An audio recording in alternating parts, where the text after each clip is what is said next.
Jun-Ho Kim looked at his reflection in the glass wall of the space station. His new uniform felt stiff and too formal. As the top xenobiologist at the Seoul Interplanetary Research Institute, he had studied alien life for 15 years. But today was different. Today he would meet actual aliens face to face. "Dr. Kim, they're ready for us," said Director Ta Wong, his voice tight with stress. "Remember, you are here to observe and answer scientific questions only. Leave the talking to the diplomats." Jun-Ho nodded. He followed the small group of humans, 3 diplomats, 2 military officers, and himself, into the large meeting room. His heart beat fast in his chest. The Aerith had been discovered just 6 months ago when their ship entered Earth's solar system. After initial communications, both sides agreed to this meeting on the neutral ground of the International Space Station Alpha. The door on the opposite side of the room opened. The Aerith entered. Jun-Ho had seen pictures, but they did not prepare him for the real thing. The aliens were tall and graceful. Their skin shimmered with a blue-silver glow. They had 2 arms and 2 legs like humans, but their bodies were thinner, almost delicate. Their faces had large, almond-shaped eyes that shifted colors like opals. They had no visible nose, just 2 small breathing slits. Their mouths were small and lipless. 5 Aerith stood before the human delegation. The tallest one stepped forward. "I am Elder Sana. We bring greetings from the Aerith Collective." The alien's voice was musical, like wind chimes. Director Ta Wong stepped forward. "I am Director Ta Wong of Earth United Nations. We welcome you to our solar system." The formal introductions continued. Jun-Ho listened carefully, taking mental notes on the aliens' movements and speech patterns. His job was to understand their biology and psychology, information that could be vital if relations went bad. Then he noticed something odd. One of the Aerith kept looking at him, not at the diplomats or the military officers, but directly at him. This alien was slightly shorter than the others, with skin that glowed more purple than blue. When the introductions reached him, Jun-Ho bowed slightly. "I am Dr. Jun-Ho Kim, xenobiologist." The Aerith who had been watching him stepped forward without being introduced. "You study alien life?" the alien asked, voice higher and more musical than Elder Sana's. "Yes," Jun-Ho said, surprised at being addressed directly. "I study how different species live, adapt, and evolve." "Fascinating," the alien said.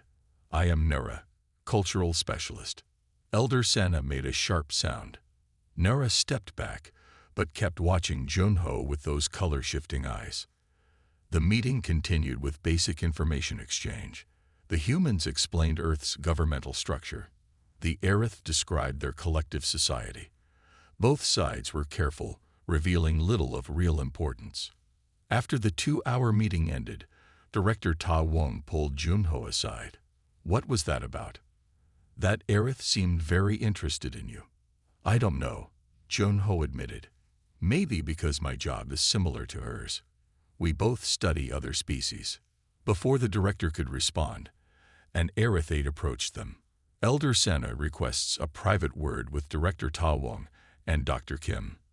In a smaller room, Elder Sana waited with Nara. "We have a request," Elder Sana said. "For our cultural exchange program, we need a human guide with scientific knowledge. Nara has selected Dr. Kim for this role." Director Ta Wong frowned. "Why Dr. Kim specifically?" "His mind pattern is compatible with our learning methods," Nara said, looking directly at Jun-Ho again. "And he studies life forms. Who better to explain humans to us?" Jun-Ho felt a strange mix of excitement and worry. Why had this alien chosen him? What did compatible mind pattern mean? "I'll need to discuss this with my superiors," Director Ta Wong said stiffly. "Of course," Elder Sana replied. "We await your response." As they left, Nara spoke quietly to Jun-Ho. "I hope you accept. I have many questions about human experiences." Something in the way Nara said experiences made Jun-Ho's skin tingle. He had the strange feeling that his life was about to change forever. 3 days after the first meeting, Earth's leaders agreed to the Aerith request. Jun-Ho would be the cultural liaison. His boss told him this was both an honor and a big responsibility. "Remember, you represent all humans now," Director Ta Wong said as they walked to the new meeting room. "Be careful what you share." Jun-Ho nodded. He felt nervous but excited. No human had spent extended time with the Aerith before. The meeting room had been set up with 2 comfortable chairs facing each other. A small table with water and some fruits sat between them. Nara was already there when Jun-Ho entered. "Dr. Kim," Nara said, rising gracefully, "I am pleased you accepted this assignment." "I'm happy to help with cultural exchange," Jun-Ho replied. "And please, call me Jun-Ho." "Jun-Ho," Nara repeated, the name sounding musical in the alien's voice. "You may call me Nara, without title." They sat down, and Jun-Ho noticed how smoothly Nara moved, like water flowing. "How should we begin?" he asked. "I have studied your basic biology," Nara said, "but I wish to understand how humans experience the world. How you feel." "Feel? You mean emotions." "Emotions, yes, but also physical sensations." Nara's eyes shifted from blue to purple. The Aerith experienced the world very differently from humans. Over the next 2 hours, Jun-Ho learned that the Aerith could sense electromagnetic fields and subtle energy patterns. They could see radio waves and detect tiny changes in air pressure. But their physical senses of touch, taste, and smell were much weaker than human senses. "We can touch something and know its temperature and basic texture," Nara explained, running long fingers over the table. "But we feel little pleasure or pain from physical contact." "That's fascinating," Jun-Ho said. He took notes on his tablet. "So what gives the Aerith pleasure?"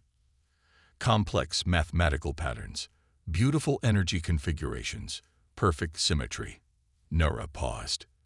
"But these are cold pleasures, I think. Not like human pleasures." "What do you mean?" "I have studied your art, your music, your poetry," Nara said. "Humans seem to feel so deeply. You find joy in simple things, a sunset, a meal, touch." Nara's eyes shifted to a deep purple. "This interests me greatly." Jun-Ho felt a small shiver run down his spine. There was something intense about the way Nara spoke about human sensations. "Would you show me?" Nara asked suddenly. "Show you what?" "Human pleasure. Simple human pleasure." Nara pointed to the fruit on the table. "Explain how eating that fruit feels to you." Jun-Ho picked up an apple. "Well, first there's the smooth skin against my fingers," he began. "Then when I bite into it, there's a crunch sound.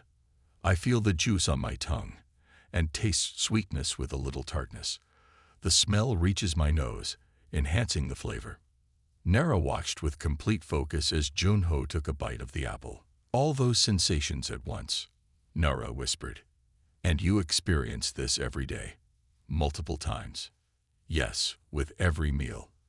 Though we get used to it and don't always notice." "Not notice?" Nara seemed shocked. "Such rich experience, and you ignore it." The next days followed the same pattern. Nara asked endless questions about human sensations. How does rain feel on skin? What is laughter like in the body? How does music affect emotions? After 2 weeks, Jun-Ho met with his friend, Hae-Yun Park, for coffee. "Something strange is happening," he told her. "Nara seems obsessed with human physical experiences, almost like." "Like what?" Hae-Yun asked. "Like Nara is hungry for them, desires them." Jun-Ho shook his head. "I can't explain it, but it feels like there's more to this cultural exchange than I'm being told." Hae-Yun looked concerned. "Be careful, Jun-Ho. We still know very little about the Aerith's true intentions." That evening, Jun-Ho received a message from Nara. "Tomorrow, I wish to discuss something important. Something personal. Are you willing?" Jun-Ho stared at the message for a long time before answering. Yes. Junho arrived early for his meeting with Nara the next day. The room felt too warm, or maybe it was just his nerves. What personal thing did the alien want to discuss? When Nara entered, Junho noticed something different. The alien's movements seemed more careful, almost hesitant. "Thank you for coming," Nara said, sitting down. "What I must discuss is not part of my official mission." Junho sat up straighter. "Is something wrong?" "Nothing is wrong.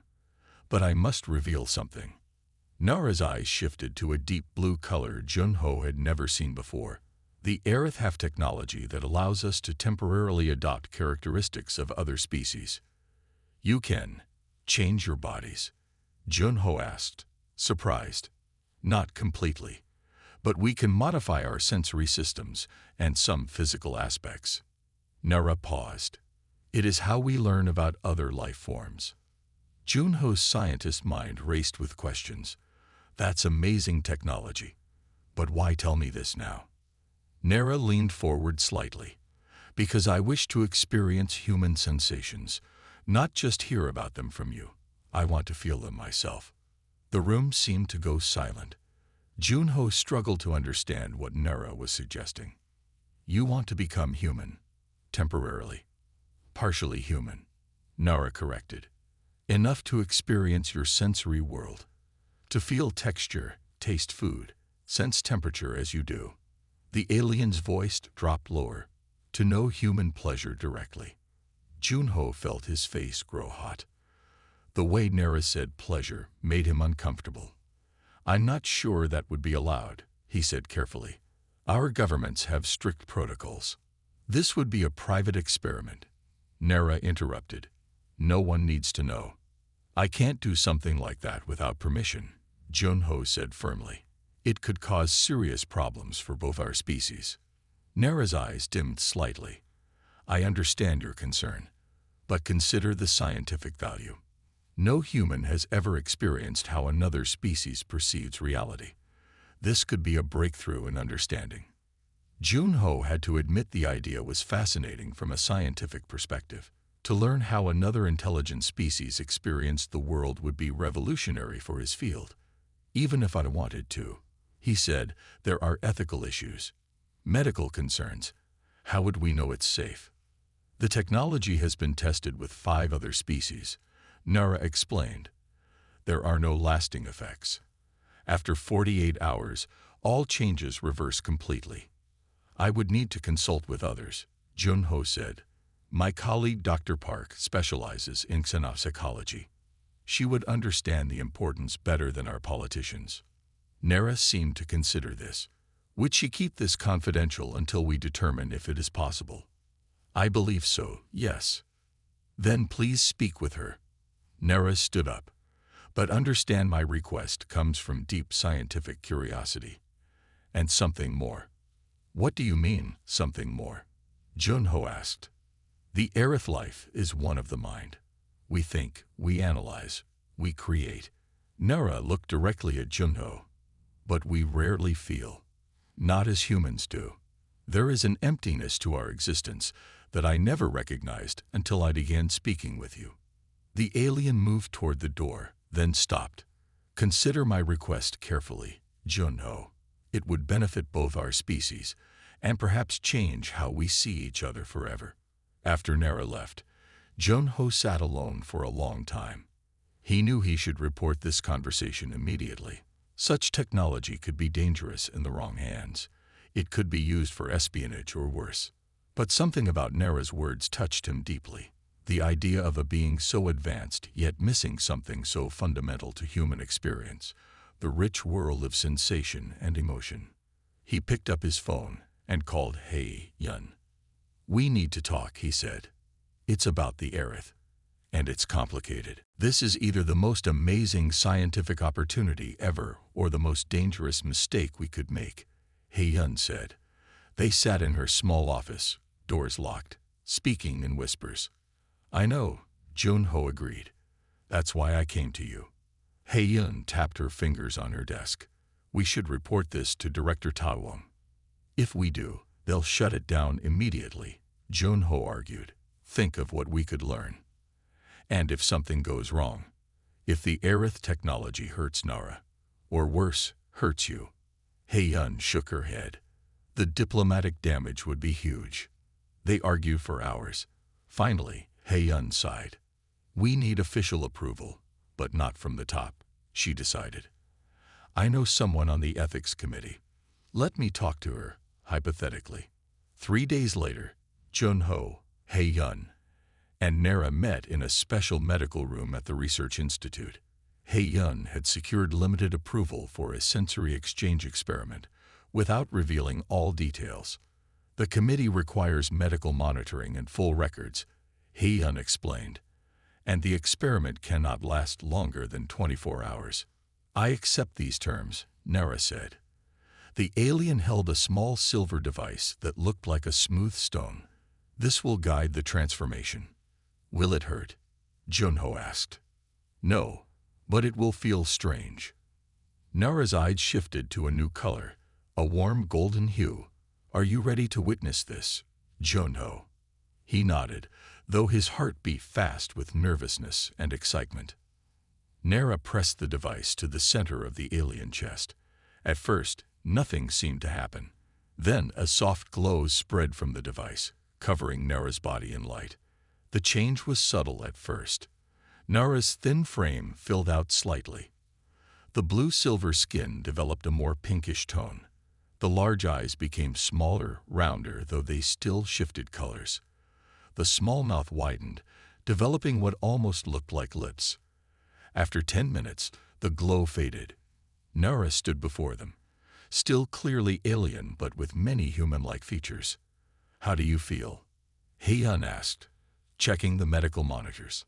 Strange, Nara said, the voice less musical now, more solid. Heavy, warm. The alien lifted one hand, looking at it with wonder. And so much input, so many sensations at once. Junho stepped forward. Can you tell us what you're experiencing? The air on my skin. I can feel each small movement. The sound of your voice creates vibrations I can feel in my body. The light seems less sharp but somehow richer. Nara looked around the room with amazement. Everything is so present. Hei-Yun ran some basic tests. Nara could now taste sweet, sour, salty, and bitter. Touch sensitivity had increased dramatically. Smell was new and overwhelming. Let's start slowly, Junho suggested. Small experiences first. They began with simple things. The texture of different fabrics, the taste of water, the feeling of warm and cold. Nara responded to each with childlike wonder. When tasting sugar for the first time, the alien actually made a sound like laughter. This is extraordinary, Nara said. How do humans function with so much sensation? It's beautiful but overwhelming. As the day progressed, Nara became more comfortable in the partially human form.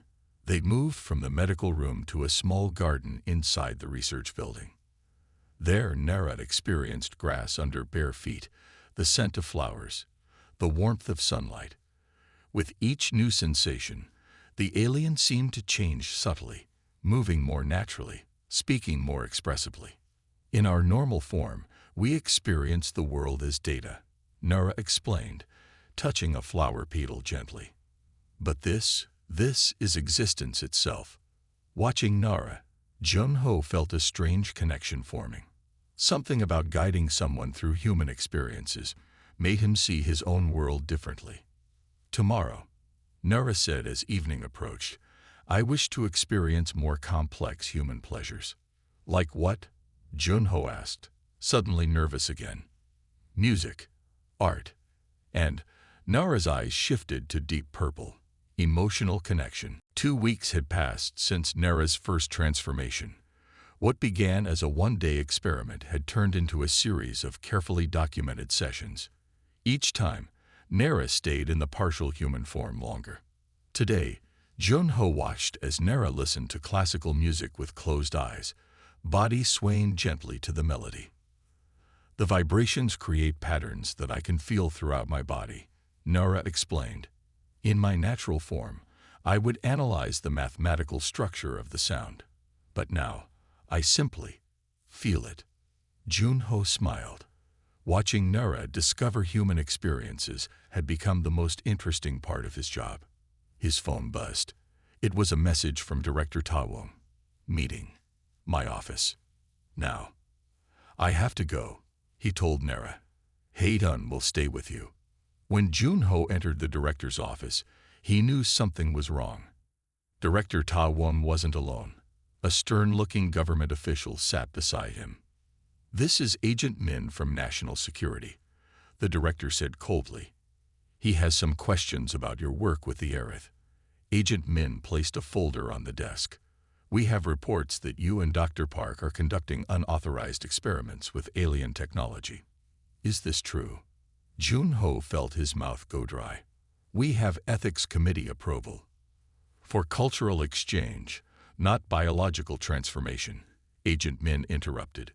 We have images of the Aerith named Nara in a modified form. Someone had been watching them. Junho tried to stay calm. The transformation is temporary. It's helping us understand Aerith biology and psychology, or helping them understand human weaknesses, Agent Min said. How do we know this isn't espionage? The Aerith could be gathering data on human sensory systems to exploit them later. That's not what's happening, Junho insisted. Director Ta-wong sighed. The Aerith High Council contacted us this morning. They're concerned about Nara's extended time in a modified form. They claim it could cause permanent changes to Aerith psychology. They want Nara to return immediately, Agent Min added. And they want all data from your experiments. Junho felt trapped. Both governments were now involved, and neither seemed happy. When he returned to the lab, things got worse. Hei-yun met him at the door, looking worried. Elder Senna is here, she whispered, and she's angry. Inside, the tall Aerith leader stood facing Nara, who had returned to natural Aerith form. They were speaking in their own language, the musical sounds sharp and harsh now. When they saw Junho, they switched to English. Dr. Kim, Elder Senna said coldly, you have violated our agreement. The transformation technology is not for extended use. I did not force Nara to participate. Junho defended himself. Nara's judgment has been compromised, Elder Senna said. We have reviewed the data transmissions.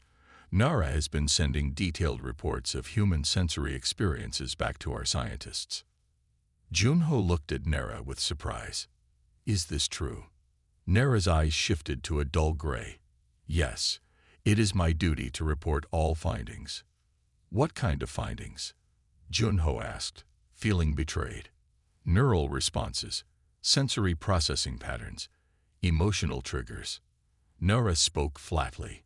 Data that could help us understand humans better, or manipulate them, Hei-yun said quietly. Elder Senna moved toward the door. Nara will return to our ship immediately. This experiment is over. After they left, Hei-yun touched Junho's arm. I'm sorry. I should have been more careful. Junho barely heard her. He kept thinking about how Nara had described music, food, and sunlight with such wonder. Had it all been an act? Just data collection. That night, a message appeared on his private tablet. Meet me tomorrow. Alone. There are things you must know. What I feel is not just data. Nara. Junho stared at the message for a long time.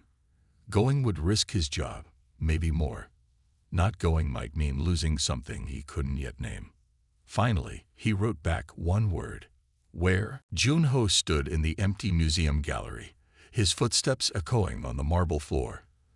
The museum was closed on Mondays, but Nara's message had included an access code for a side door. How the alien had arranged this, he didn't know. He waited by a large painting of the ocean, as instructed. At exactly noon, a door opened quietly. Nara entered, still in natural Aerith form, the silver-blue skin glowing softly in the dim light. The alien moved quickly to join him. Thank you for coming, Nara said. We don't have much time. Why all this secrecy? Junho asked. And why did you lie to me about your data collection? I didn't lie. I simply didn't tell you everything. Nara's eyes shifted to a deep blue. There are things my people don't want humans to know. Junho crossed his arms. Like what? Like the fact that we are dying. Nara's voice was barely a whisper. The Aerith are a dying species. Junho felt his anger fade, replaced by confusion. What do you mean, dying? Your technology is centuries ahead of ours. Your lifespans are 3 times ours. Yes, we live long lives as individuals, but as a species, we are failing. Nara moved to look at the ocean painting. We have not had a new child born in over 50 years. You can't reproduce. We can, but choose not to. Our society became focused on mind, on perfect thought and logic. We removed all risk, all chaos, all strong emotion from our lives. Nara turned back to Junho. We became stagnant. Many Aerith no longer see a reason to create new life. Junho tried to process this information. But what does this have to do with human sensations? With me? Humans are the opposite of Aerith.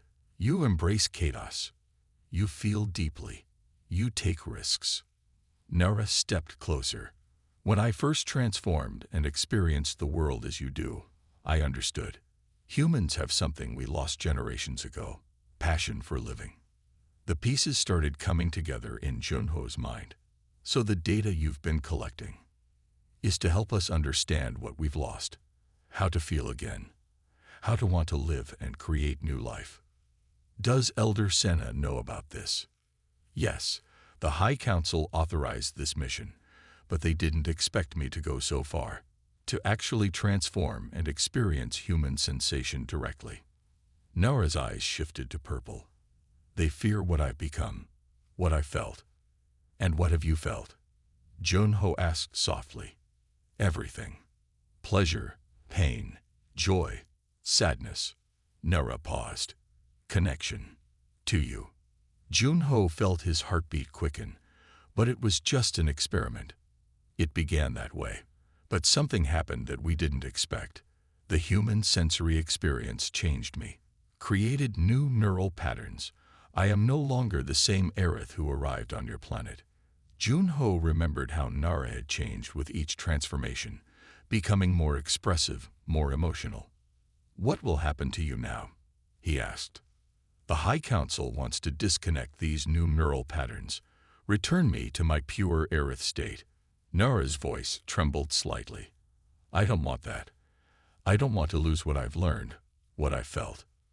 But what can I do? Both our governments have shut down the experiment. Share what you've learned, Nara said urgently. The data shows that human emotional capacity is not a weakness as my people believed, but a strength. Your species thrives because you feel, not despite it. A sound from a hallway made them both turn. Footsteps approached. I must go, Nara said. But remember, Junho, the future of my species may depend on what we've discovered together. Human passion, human hope, human love. These are not primitive traits to evolve beyond. They are the very essence of life itself. Before Junho could respond, Nara slipped through a side door and was gone. Moments later, a security guard entered. Sir, the museum is closed today. I was just leaving, Junho said, but his mind was racing with Nara's revelations and one burning question. What should he do now? The next morning, Junho was called to Director Ta Wong's office again. This time, his boss looked more sad than angry. I'm sorry, Junho, but I have no choice. The director pushed a document across the desk. You have until tomorrow to hand over all data from your sessions with Nara. Then the project will be officially closed. And if I refuse? Junho asked. Then you'll face charges of endangering national security. Director Ta Wong looked him straight in the eyes. This comes from the top. The government fears the Aerith technology could be used against us. Junho left the office feeling trapped. In his lab, Hei-Yun was packing equipment into boxes. I heard, she said. They told me to clear everything out. Junho sat heavily in his chair. I met with Nara yesterday. Hei-yun stopped packing. What? Where? He told her everything, about the Aerith dying as a species, about Nera's transformation being deeper than expected, about the fear that the Aerith High Council would erase Nera's new neural patterns. Do you believe it? Hei-yun asked when he finished. Yes, you saw how Nera changed. It wasn't an act. Hei-yun looked thoughtful. The data we collected would support this theory. The brain scans showed new neural pathways forming with each transformation. But now both governments want to bury everything we learned, Junho said bitterly. Before Hei-yun could respond, Junho's tablet beeped with a new message. It was from Elder Sana, requesting his presence on the Aerith ship for an urgent meeting.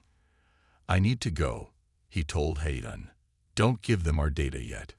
2 hours later, Junho sat in a strange room aboard the Aerith ship. The walls pulsed with soft light, and the air smelled like nothing on Earth, clean but somehow empty. Elder Sana entered, followed by Nera. Junho was shocked by Nera's appearance. The alien looked dimmer somehow. The skin's natural glow faded. Dr. Kim, Elder Sana said without greeting. Nera has informed us of your private meeting. This violates our agreement. I needed to understand the truth, Junho replied. And now you do. Elder Sana's voice was cold. We require all data from your experiments, every recording, every measurement. Nera will return to our home world for treatment. Treatment? Junho looked at Nera, who kept eyes downcast. You mean erasing what was learned, removing the new neural patterns? What happens to Nera is not your concern, Elder Sana said. It is my concern, Junho said, standing up. Nera experienced something remarkable, a bridge between our species, and now you want to destroy that because you're afraid of change. Elder Sana's eyes flashed dark red. You do not understand our ways, human. I understand that your species is dying because you've lost your connection to life itself, Junho said boldly. Nera found that connection again through human experiences. For a moment, the room was completely silent. Then Nera finally spoke. Elder, before you dismiss his words, hear this. Nera stepped forward. For the first time in 100 years, I have felt the desire to create new life, to continue our species. Is that not what we came here to find? Elder Sana seemed startled. You wish to reproduce, after all this chaos. Because of this chaos, Nera said, human life is messy, emotional, unpredictable, and that is precisely why they thrive. Their hope drives them forward even in darkness. Junho watched this exchange with growing hope. Maybe Nera could convince them. But Elder Sana shook her head.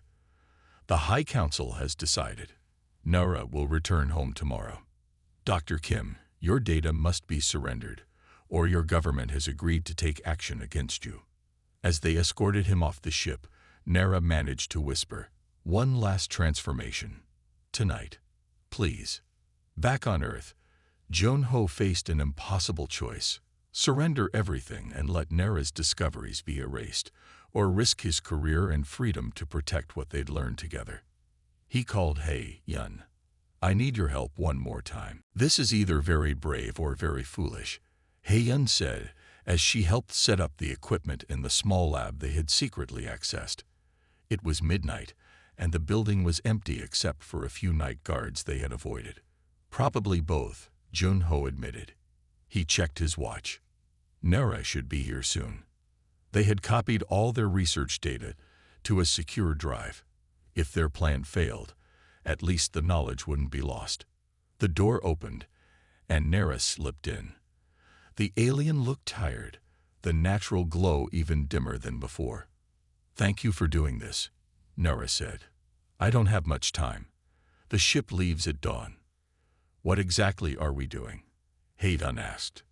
One last transformation, Nera explained, holding up the silver device. But this time, we will record everything in detail. The full neural changes, the sensory processing, the emotional responses. And then what? Junho asked. Then we share it with everyone. Nara's eyes shifted to gold. Not just the High Council, not just your government, but all Aerith, all humans. Junho understood now. You want to go public. It's the only way, Nara said. If enough people see what we've learned, they cannot simply erase it. The plan was risky. They would both lose their jobs, maybe face worse punishment, but Junho knew it was their only choice. Nara pressed the device to the alien chest and began the transformation. For the last time, Junho watched as Nara took on partial human characteristics, but this time they recorded everything with their most sensitive equipment. When the transformation was complete, Nara looked at them with now familiar purple eyes. There is one human experience I have not yet had, one that might be most important. What is that? Junho asked. To share deep emotion openly, to be vulnerable with another being. Nara stepped closer to Junho. In my natural form, we hide our feelings, considering them weakness. I want to speak without such barriers. For the next hour, as the machines recorded everything, Nara shared the true experience of an Aerith, the loneliness of perfect logic, the emptiness of a life without deep feeling, the fear of a future where their species might simply choose to stop existing. And then Nara spoke of the transformations, how each human sensation had created new ways of thinking, how taste and touch and music had awakened long-dormant neural pathways. The most powerful discovery was this, Nara said, voice trembling slightly. Humans feel deeply because you are temporary. Your short lives make each moment precious. The Aerith sought immortality through perfect stability, and in doing so, lost our will to exist at all. As dawn approached, they compiled all the data, added their own reports, and sent the complete package to multiple sources, science journals, news outlets, and selected officials in both governments. It's done, Heiyun said. No stopping it now. 2 hours later, they stood in the main conference room of the Research Institute. Director Ta Wong looked furious. Elder Sana and 2 other Aerith officials looked stunned. Government agents lined the walls. Do you have any idea what you've done? Director Ta Wong demanded. Yes, Junho said calmly. We've built a bridge between worlds. He activated the large screen on the wall, showing the data already spreading across news sites worldwide. The story was everywhere. How an alien experiment to experience human sensation had revealed a profound truth about both species. Humans are not primitive for feeling deeply, Junho explained. The Aerith are not superior for focusing only on logic. We complete each other. Elder Sana stepped forward. The High Council demands. The High Council can no longer hide this. Nara interrupted, now back in natural Aerith form, but somehow standing taller, glowing brighter. Too many have seen it. Change has begun.